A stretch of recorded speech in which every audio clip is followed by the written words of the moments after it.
Si vous voulez vous assurer que votre candidat est totalement transparent avec vous, alors vous êtes au bon endroit.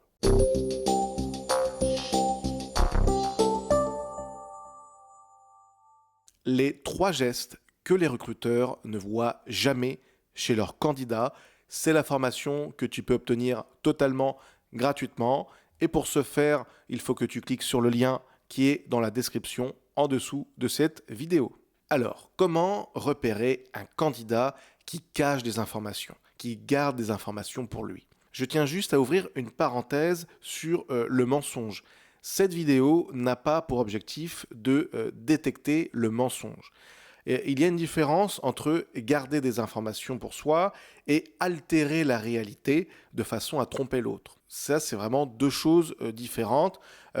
La volonté de garder des informations pour soi, ce n'est pas forcément du mensonge, c'est ce qu'on peut appeler du non-dit. Il y a des dizaines de raisons pour lesquelles on ne dit pas tout. Très souvent, c'est simplement qu'on a peur de blesser l'autre, de la réaction de l'autre, ou simplement qu'on a peur de se blesser soi-même, parce que c'est un sujet qui est émotionnellement difficile pour nous à évoquer. Vous voyez donc que le non-dit, c'est assez large, et quelqu'un qui garde des informations pour lui, ce n'est pas forcément du mensonge. Et en l'occurrence, cette vidéo n'est pas là pour vous permettre de détecter du mensonge chez votre candidat. Mais ce que je vais vous montrer vous permettra de comprendre que votre candidat garde des informations pour lui, des informations cognitives ou émotionnelles, des mots ou des émotions. Alors, quel est ce fameux geste qui peut vous permettre de détecter chez votre candidat une rétention d'informations?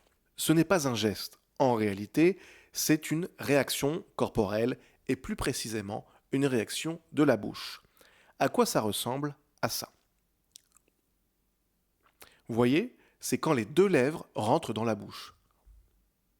C'est ce qu'on appelle en synergologie une bouche en huître. Et c'est une réaction corporelle de la bouche qu'on observe quand quelqu'un s'empêche de dire quelque chose ou s'empêche d'exprimer une émotion. Donc c'est assez large et c'est très souvent en réaction à quelque chose. C'est d'ailleurs une réaction qu'on observe beaucoup chez des personnes qui s'apprêtent à pleurer et pour ne pas pleurer justement, elles font ce mouvement de bouche pour s'empêcher de craquer. Bon, j'imagine que vous n'avez pas beaucoup de candidats qui pleurent en recrutement, quoique. L'intérêt pour vous, c'est d'observer cette réaction corporelle lorsque vous posez des questions particulières ou lorsque vous annoncez des choses particulières. Par exemple, lorsque vous annoncez à votre candidat son potentiel planning, son potentiel salaire, ses potentiels objectifs, regardez ce qu'il fait avec sa bouche. Si vous observez cette réaction de la bouche chez votre candidat, c'est vraiment qu'il garde quelque chose pour lui, encore une fois, un mot ou une émotion. Un mot, ça peut tout simplement être un gros mot. Par exemple, vous lui annoncez un salaire en deçà de ses attentes, il peut se dire en arrière-plan dans sa tête « merde ». Et ce « merde » ressemble à... Bon. Pour illustrer mes propos, on va aller voir 2 vidéos. Donc, première vidéo, là, on est donc sur France 2 avec François Civil, un acteur français, qui, au moment où je tourne cette vidéo, l'un de ses derniers rôles, c'était dans le film D'Artagnan. Et la journaliste va lui poser une question qui semble le surprendre un peu. Donc maintenant que vous avez le contexte et la réaction corporelle que vous devez observer, observons François Civil. Oui, ce matin, nous sommes en compagnie du comédien François Civil. Bonjour François Civil. Bonjour, bienvenue. Alors Merci je dis en beaucoup. garde, je dis pas en garde comme ça, en l'air, je dis en garde parce que vous êtes à l'affiche de ce formidable film Les Trois Mousquetaires d'Artagnan qui sort demain au cinéma. Ma première question, c'est un peu une question de gosse en fait. Est-ce que vous, le petit François Civil, quand il était petit, il a toujours rêvé de jouer dans un film de cap et d'épée? Alors, moi, je me suis pas rêvé vraiment acteur, pour être tout à fait honnête, mais j'ai joué, je crois, dans la cour de récré aux Mousquetaires, un peu comme tout le monde. Vous voyez, donc, qu'est-ce qu'on peut en dire de cette vidéo? Donc, vous l'avez vu, le moment intéressant, c'est là. Là, il comprend le fond de la question. De gosse, en fait. Est-ce que vous, le petit François Civil, quand il était petit, il a... Hop, vous voyez, c'est ça. Vous voyez, on rentre les 2 lèvres dans la bouche. Donc, pourquoi il fait ça à ce moment-là? Il y a plusieurs interprétations possibles. Maintenant, la mienne est la suivante. Déjà, il ne s'attendait pas du tout à cette question, et c'est une question qui lui demande de retourner dans ses souvenirs d'enfance. Il y a plusieurs gestes et réactions corporelles chez lui de malaise à ce moment-là.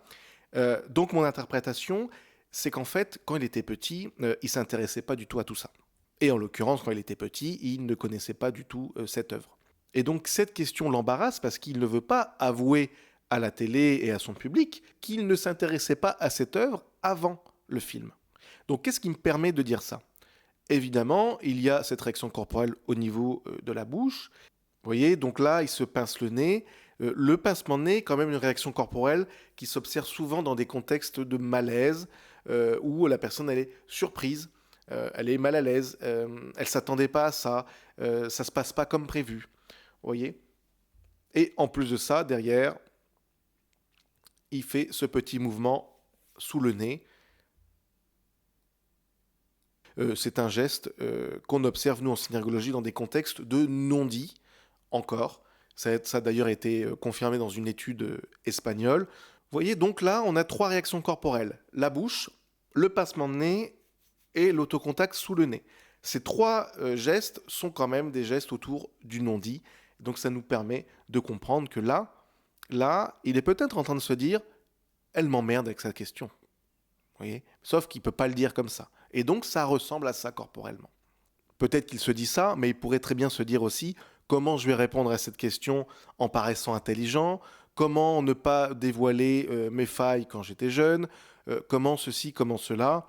Bref, il s'y attendait pas, et là, il va commencer à patauger dans la semoule, et c'est ça qui le met mal à l'aise. Cette vidéo, elle est très simple, parce que c'est une vidéo humoristique, c'est une caméra cachée, et en fait, c'est très drôle parce que vous avez une petite fille avec sa maman et qui vend de la citronnade ou de la limonade. Et il se trouve que la maman doit partir, donc elle demande à des inconnus de la remplacer quelques minutes. Et là, il découvre que la petite fille a un commerce caché particulier. Allons voir ça.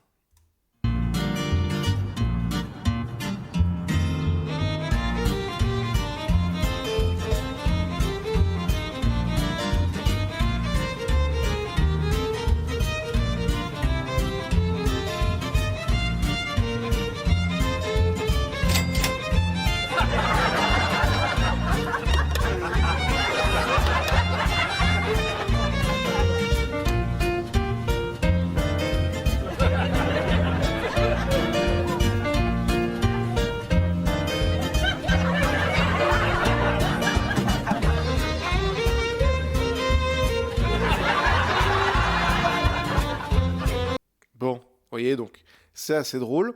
Il y a 2 moments intéressants dans cette vidéo. C'est ici. Vous voyez, donc là, elle fait ce qu'on appelle une bouche pincée. C'est pas tout à fait une bouche en huître.